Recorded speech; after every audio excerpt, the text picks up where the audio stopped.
بیا قرآن کریم دا قانون دی.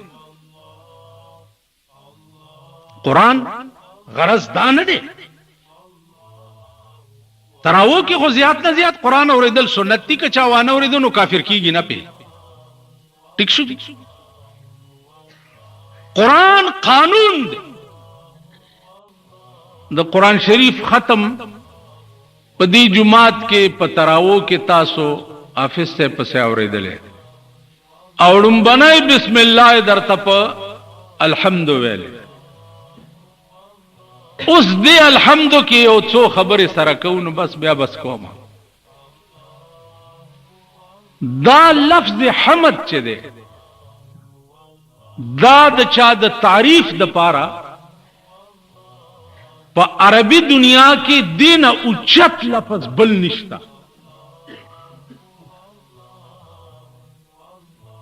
ما په خبرو پوهیږئ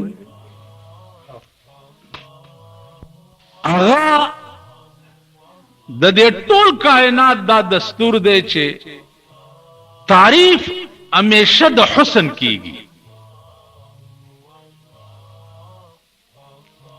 د بدرنګ شي څوک تعریف نه کوي که کوي ها جی اسوم چې یو سړی بدرنګي څوک دا وی چې دا ډېر ښایسته دی د بدرنګ شي څوک تعریف نه کوي. تعریف همیشه د ښایسته څیز کی.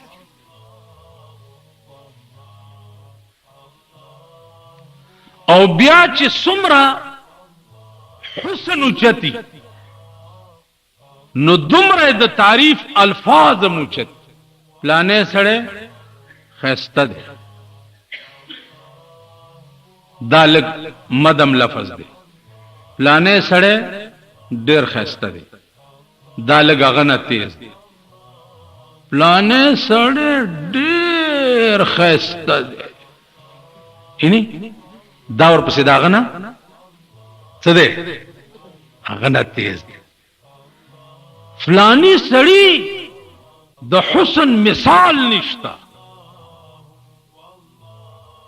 دا بیا د تعریف په الفاظو کې انتہا ده. ٹھیک شو.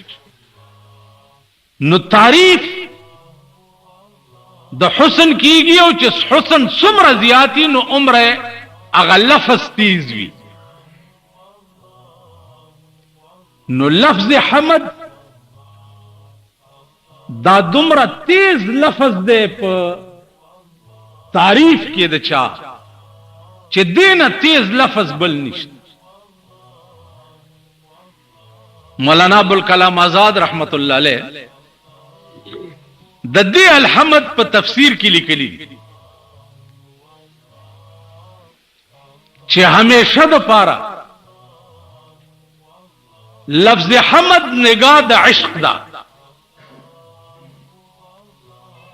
او نگاه د عشق چې دا همیشه د پاره په حسن پریوزي. نو هغه الفاظ دادي چې جہاں حسن موجود ہو تو وہاں نگاہ عشق کیوں نہ ہو. چرته چې حسن وی نو التب نگاہ د عشق ولی نه. اوس په دې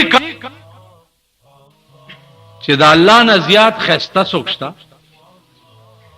قرآن وی صبغة الله ومن احسن من الله صبغة. د الله نه زیات خسته بل سوک دے. اس پدی کائنات کی چې څومره حسنونه تاسو ګورئ دا حسن په حقیقت کې د خدای دی. کدی یو سړی مخ خستای نو دا د الله حسن دی د په دې مخ کې خېده. کدی یو سړی سترګې خستای دا د الله حسن دی د په سترګو کې خېده. کدی یو سړی خبره خستای دا د الله حسن دی د په خبرو کې خېده. کدی یو سړی قد قامت خستای دا د الله حسن دے د په قد او قامت کې خیر. مولانا روم وای حسن خیش از روی خوبان آشکارا کر دئی،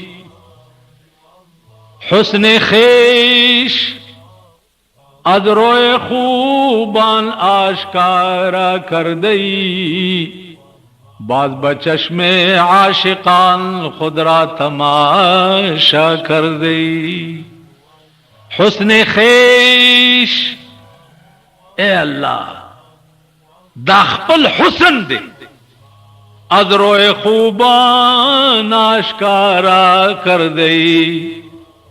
حسن ستا دے خود معشوقو پا دے مخ کے دے خکارا کرے. کداغے ننگی خیستہ دی، کداغے دے چہرے بناوٹ خیستہ دے، کداغے سترگے خیستہ دی، دستا حسن. نو د دې خوبانو په مخ کې حسن ستا دے او تا پکې خیر او بیا دې څه چل کړي دے.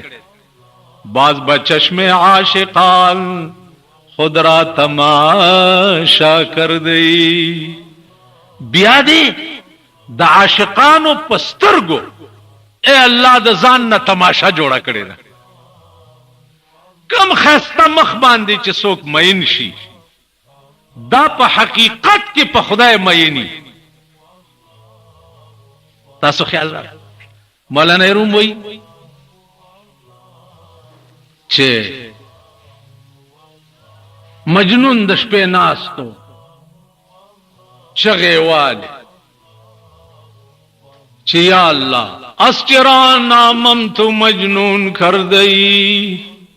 خدا دا زمان نوم دې یعنی لیونه ولی خدا عشق لیلا بادلم چون کر دئی. او د لیلا عشق دی بیا زما پسینه کې ولی چولې دی.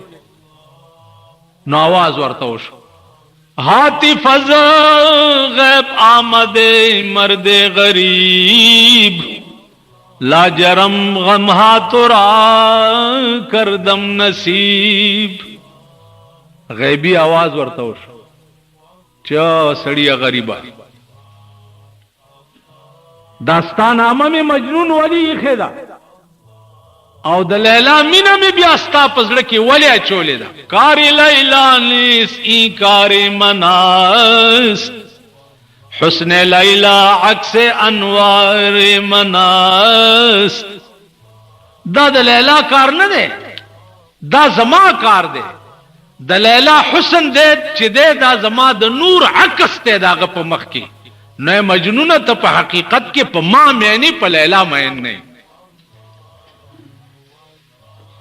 بیا ورته आवाज وشو چې داستا نامه می مجنون زکې خدا چې ته په خوب کې لیلا आवाज وکې نو دا مالا مزه راکړه.